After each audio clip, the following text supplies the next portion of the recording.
एक जिद और बिखरता परिवार, दिल छू जाने वाली कहानी। प्राची, तुम पिछले 10 दिनों से लड़कों के जाने कितने फोटो देख चुकी हो। अभी तक तुम्हें कोई पसंद नहीं आया। पता नहीं तुम्हें क्या चाहिए है। शेखर जी ने अपनी बेटी प्राची से कहा। तभी प्राची की माँ पूनम जी अपनी पति से बोल दी कि मेरी बेटी इतनी सुंदर है तो अपनी टक्कर का ही तो लड़का देखेगी। आप तो बस उसके पीछे ही पड़े रहते हो। तुमने प्राची को जितना सिर चढ़ाया है वो ससुराल में कैसे एडजस्ट करेगी, ये सोचा है तुमने? शेखर जी अपनी पत्नी से बोले। प्राची 2 बहनें थीं। बड़ी बहन की शादी काफी साल पहले ही हो चुकी थी। प्राची 12 साल छोटी थी। प्राची प्रिया के पैदा होने के काफी साल बाद हुई थी, इसलिए माँ की दुलारी थी।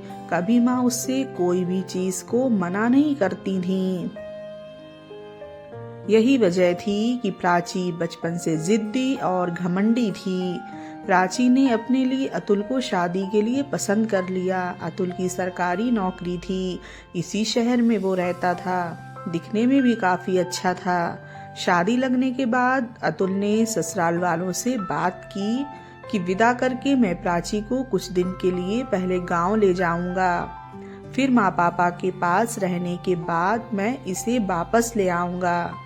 ये जैसे ही प्राची को पता चला वो गुस्से में आग बबूला हो गई और गांव जाने के लिए बिल्कुल भी तैयार नहीं हुई। मुझे गांव नहीं जाना, मैं शहर की लड़की हूँ। गांव में जाकर अपनी सुंदरता खराब नहीं कर सकती। मम्मी भी पूरी तरह से प्राची के पक्ष में बोल रही थीं। पापा ने समझाया, बेटी ससुराल वालों की बात मानी जाती है।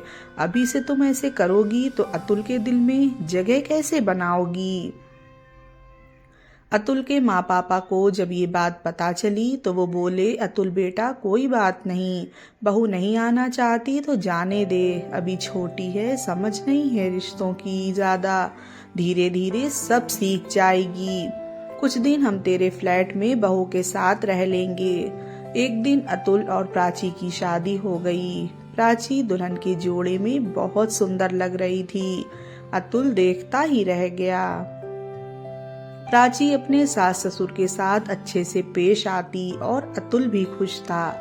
एक हफ्ता ऐसे ही गुजरा कि प्राची बोली, हम लोग हनीमून कब जा रहे हैं? अतुल मुस्कुरा कर बोला, चलेंगे, उसी की प्लानिंग कर रहा हूँ।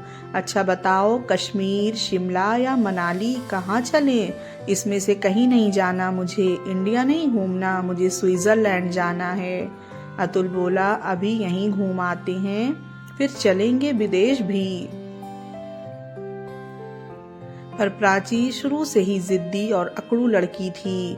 उसने तुरंत माँ को फोन किया, माँ मुझे स्विट्जरलैंड ही जाना है हनीमून पर बस। माँ बोली, हाँ जहाँ मेरी बेटी कह रही है वहीं जाएगी। मैं अभी तुम दोनों के स्विट्जरलैंड के टिकट करती हूँ बुक। अतुल तुम्हारी इतनी सी भी ख्वाहिश पूरी नहीं कर सकता, मुझे ये उम्मीद नहीं थी उससे। इस तरह दोनों का विदेश का टिकट बुक हो गया। प्राची की खुशी का ठिकाना ही नहीं था। जब अतुल ऑफिस से घर आया तो प्राची ने उसे बताया कि हम स्विट्जरलैंड ही जाएंगे, तुम तैयारी शुरू करो। अतुल ये सुनकर चौंक गया कि टिकट कहाँ से आए? मम्मी ने करा दिया। प्राची, ये तुमने अच्छा नहीं किया, तुम मुझसे कहती तो कि तुम्हें स्विट्जरलैंड ही जाना है तो मैं ले चलता वहीं। पर ये क्या बात हुई, मम्मी से टिकट करवा दिया तुमने? ये कोई बात नहीं हुई, अतुल ने गुस्से में कहा। अरे कोई बात नहीं, मम्मी ही तो है, कुछ नहीं होता, मुझे फर्क पड़ता है। पर तुम आज के बाद हर बात मुझसे कहोगी, समझी? अच्छा बाबा ठीक है। प्यार से प्राची अतुल के गले लग गई, जिससे अतुल का गुस्सा भी खत्म हो गया। दोनों स्विट्जरलैंड घूम के वापस आए। एयरपोर्ट पर प्राची की मम्मी लेने पहुंची बेटी और दामाद को। चलो अतुल, यहाँ से सीधा घर चलो, मैंने डिनर का इंतजाम किया है। नहीं मम्मी, मुझे घर जाना है, माँ पापा भी कब का इंतजार कर रहे हैं। माँ ने भी खाना बना के रखा है। पर प्राची ने साफ मना कर दिया, तुम्हें जाना है तो जाओ, पर मैं तो मम्मी के घर ही जाऊंगी। इस तरह प्राची मम्मी के घर चली गई। पापा प्राची को देखकर बोले, बेटी तुम्हें अतुल के साथ जाना चाहिए था, ऐसा कौन करता है। इतने दिन बाद लौटी और सीधा एयरपोर्ट से पति की इजाजत के बिना मायके आ गई। मम्मी ने तुरंत साइड ली और बोली, आप कैसे पिता हो जो अपनी ही बेटी को कहते हो हर वक्त। अगले दिन अतुल प्राची को उसके घर से ले गया आकर। इसी तरह कुछ महीने गुजर गए थे। अब प्राची के सास ससुर भी गांव लौट गए। उनके जाने के बाद प्राची भी दुखी थी। अब घर में प्राची पूरा दिन तन्हा रहती थी। एक दिन काम करते हुए उसे चक्कर आए और वो गिर गई। अतुल ने घबराकर तुरंत डॉक्टर को फोन किया। चेकअप होने के बाद डॉक्टर जब कमरे से बाहर आई तो अतुल ने घबराकर पूछा, मेरी प्राची ठीक है ना डॉक्टर। डॉक्टर मुस्कुराकर बोली, घबराने वाली कोई बात नहीं, बल्कि खुशखबरी है, आप पापा बनने वाले हो। सच अतुल की खुशी का ठिकाना ही नहीं था, पर प्राची बहुत ज्यादा दुखी थी। अतुल, मैं इतनी जल्दी माँ नहीं बनना चाहती हूँ, अभी मैं तैयार नहीं हूँ इस बच्चे के लिए। प्राची, हम मिलकर संभालेंगे इस बच्चे को। रात में मैं भी जागूंगा, मैं भी इसकी डायपर बदलूंगा, हर पल साथ दूंगा। अतुल ने प्यार से कहा। नहीं अतुल, इतनी जल्दी नहीं। अभी शादी को कुछ महीने हुए हैं, मैंने अभी कोई एंजॉयमेंट भी नहीं की शादी के बाद। नहीं, मैं ये बच्चा नहीं कर सकती, मेरी आज़ादी छिन जाएगी। ये सब सोच ही रही थी प्राची कि उसकी कॉलेज फ्रेंड का फोन आ गया। बोली, प्राची, ये क्या तुमने मुझे खबर दी। बच्चा इतनी जल्दी बिल्कुल मत करना, आज़ादी छिन जाएगी तुम्हारी। कहीं घूमने फिरना कुछ नहीं कर पाओगी और डिलीवरी के बाद शरीर भी बेकार हो जाता है। ये सब सुनने के बाद तो प्राची पूरी तरह इस बच्चे को गिराने को तैयार थी। अतुल के आते ही प्राची बोली, मैंने फैसला ले लिया है। कैसा फैसला प्राची? अतुल ने हैरानगी से पूछा। मैं अबॉर्शन करवा रही हूँ, मुझे बच्चा नहीं चाहिए। प्राची, तुम फिर शुरू हो गई। कल इस बारे में हमने बात की तो थी। हमने नहीं, तुमने, सिर्फ तुमने। प्राची, एक औरत के लिए माँ बनना कितनी खुशी की बात होती है। कैसी औरत हो तुम प्राची। अतुल रो पड़ा। पर प्राची पर उसके आंसुओं का कोई असर नहीं हुआ। प्राची ने हमेशा की तरह अपनी माँ को फोन किया, मम्मी, मुझे बच्चा नहीं चाहिए, मेरी कोई उम्र नहीं है बच्चा पालने की। घूमने फिरने की, एंजॉय करने की उम्र में अतुल मुझे एक बच्चे की जिम्मेदारी में बांध रहा है। मम्मी बोली, तेरी माँ तेरे साथ है तो फिक्र क्यों करती है। अतुल कौन होता है ये फैसला करने वाला कि तुझे बच्चा करना है या नहीं। तू सफाई करवा, मैं तेरे साथ हूँ। अतुल ऑफिस में बैठा बहुत परेशान था। उसने अपने ससुर को फोन किया। पापा। अतुल बेटा, कैसे हो तुम? ससुर ने प्यार से पूछा। पापा, प्राची माँ बनने वाली है। क्या? ये तो बहुत खुशी की बात है, पर वो बच्चा नहीं चाहती। प्लीज पापा, उसे समझाओ वो ऐसा नहीं करे। ये सुनकर पापा बहुत गुस्से में आए और पत्नी पूनम से बोले, क्या अपनी बेटी को सिखा रही हो? एक माँ होकर दूसरी औरत को उसके बच्चे को गिराने की सलाह दे रही हो।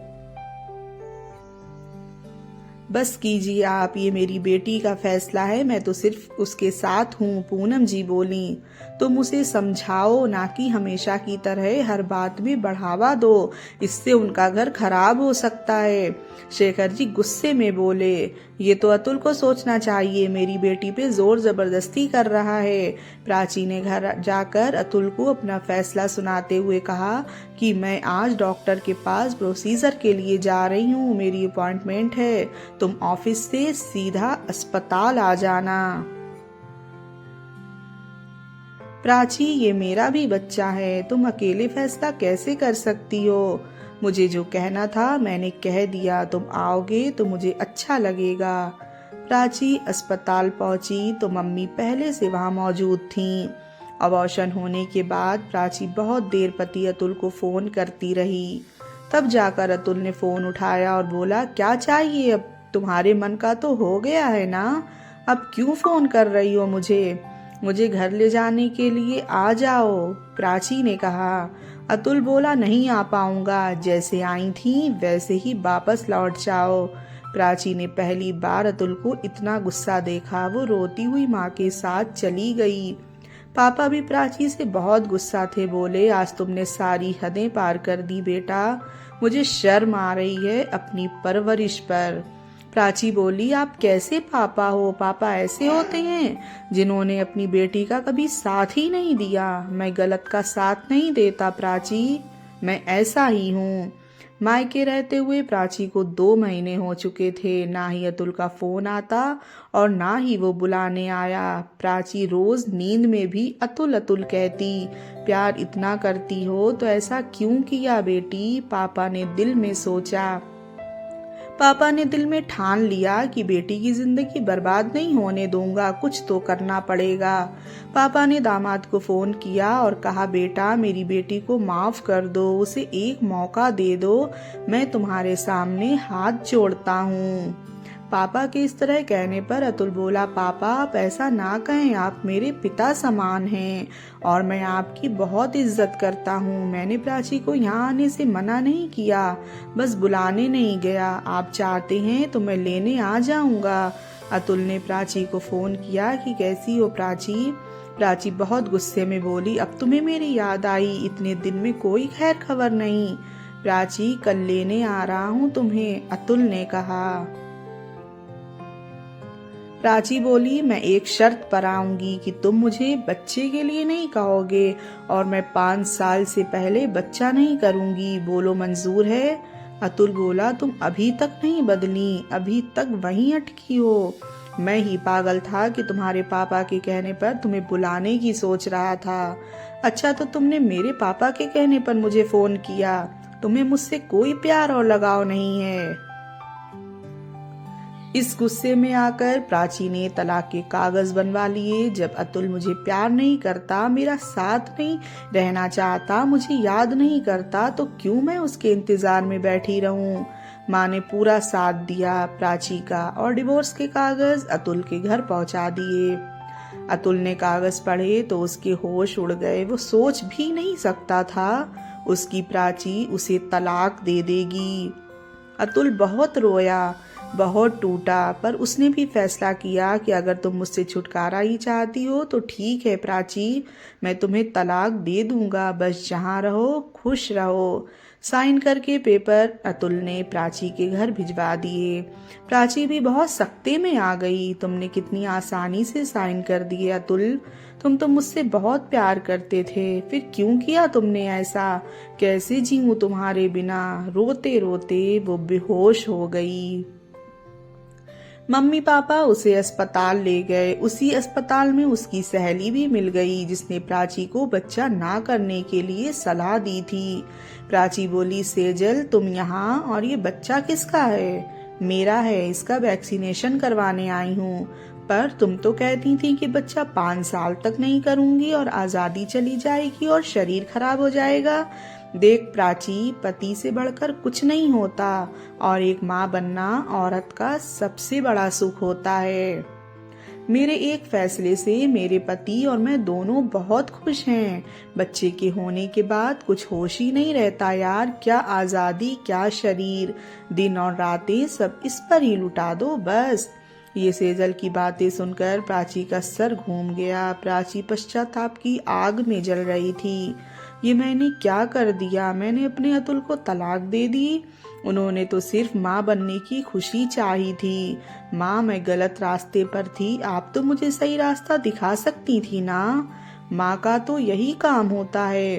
कैसी माँ हो आप? मेरी खुशियाँ बर्बाद हो रही थी और आप देख रही थी, उसमें घी डाल रही थी। पापा आप सही थे, हमेशा से सही थे। पापा मेरा रिश्ता बचा लीजिए, मैं अतुल को खोना नहीं चाहती।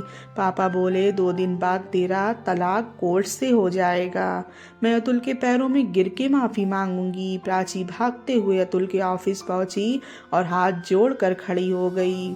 मुझे माफ कर दो अतुल। अतुल चुपचाप दिल पर पत्थर रखकर उसे देख रहा था। प्राची गिड़गिड़ाए जा रही थी, आंसू बहाती जा रही थी, पर अतुल ने उसे माफ नहीं किया।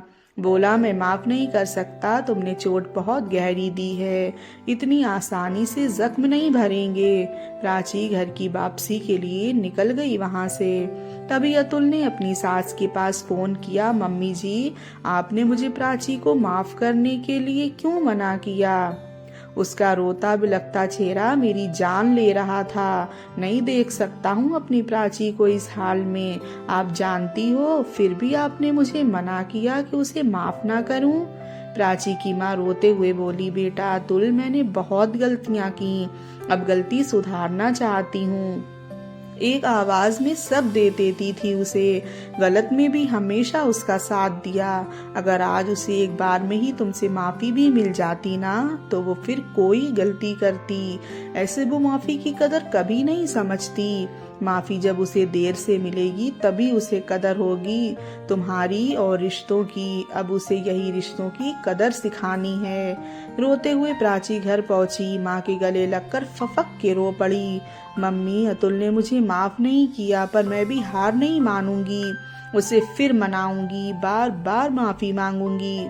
मेरा अतुल मुझे माफ कर देगा। शाम को प्राची फिर से अतुल के पास पहुंच गई। उसके घर पैरों में गिर पड़ी उसके। प्राची बहुत ही मासूम दिख रही थी। अतुल से रहा नहीं गया। उसने दोनों हाथ से उसे उठाया, फिर उसका चेहरा अपने रुमाल से साफ किया और सीने से लगाकर बोला, मेरी जान की जगह यहाँ है, दिल में, पैरों में नहीं। ये देखो, फाड़ दिए मैंने डिवोर्स पेपर। नई जिंदगी की शुरुआत करोगी मेरे साथ? प्राची ने हाँ में सिर हिलाया और कस के अतुल को थाम लिया। दोस्तों, कहानी पसंद आने पर लाइक और चैनल को सब्सक्राइब जरूर करें। मिलेंगे नई कहानी के साथ। धन्यवाद।